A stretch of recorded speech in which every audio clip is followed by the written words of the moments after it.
प्रयत्न करीत राहा. बाप तलवार ढाल बाप पेटती मशाल बाप जागतो म्हणून घर झोपते खुशाल बाप म्हणजे कसा जसा पाण्यातला मासा त्याच्या डोळ्यातला थेंब गुन्हा दिसणार कसा. आईची मत इतर सारं जग सांगतं पण बापाचं का? बापाच्या तोंडात आईचं पड नेहमी जड भरलेले चूक कोणाचीच नाही.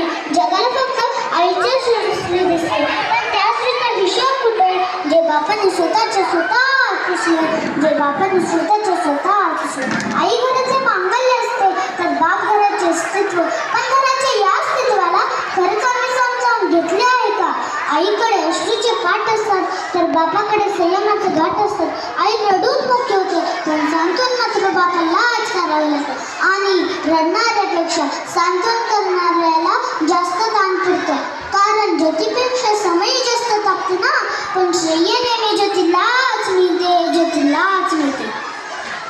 उरामंदी माया त्याच्या काळ्या मेघवानी दाखविना कधी कुणा डोळ्यातल पाणी.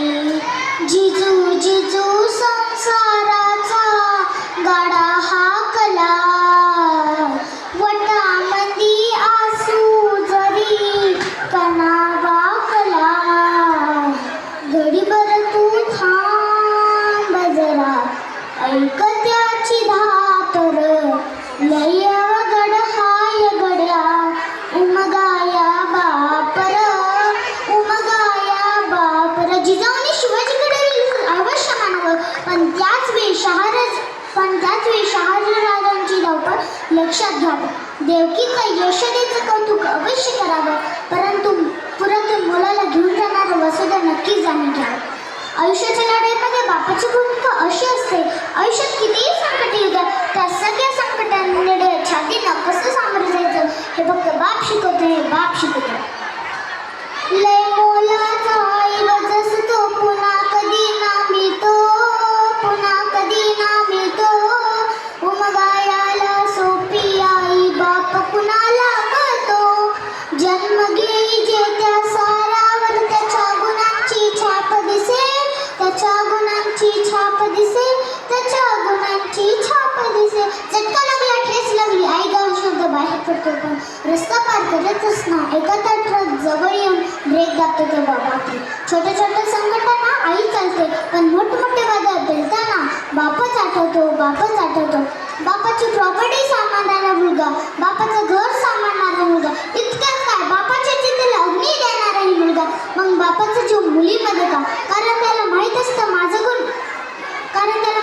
माझा मुलगा मी मेला का कोपऱ्यात बसून रडेल पण माझी लेकी अशी आहे जी गावच्या वेशेपासून हंबाडा फोडेल. हे भविष्य ओळखणारा बाप असतो हे भविष्य ओळखणारा बाप असतो.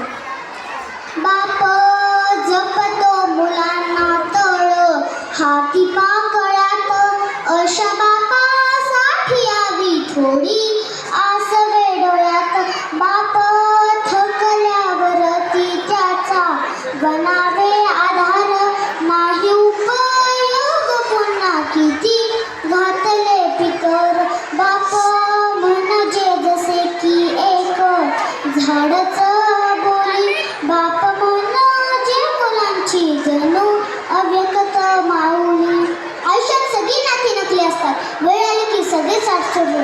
आयुष्यात फक्त दोनच नाती खरे असतात. एक म्हणजे आईचा मायचा हात आणि दुसरी बापाची साथ.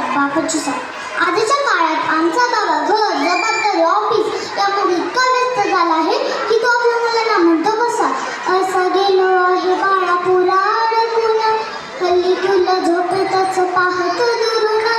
असा कसा बाबा देवले करास देतो लवकर जातो आणि उशिराने येतो. एका घरी राहून या मनामध्ये घोर तुला तुझा बाबा नाही मला माझी पोर. बालपण गेले सारे तुझे निसटून उरे काय तुझ्या माझ्या ओझळीमधून.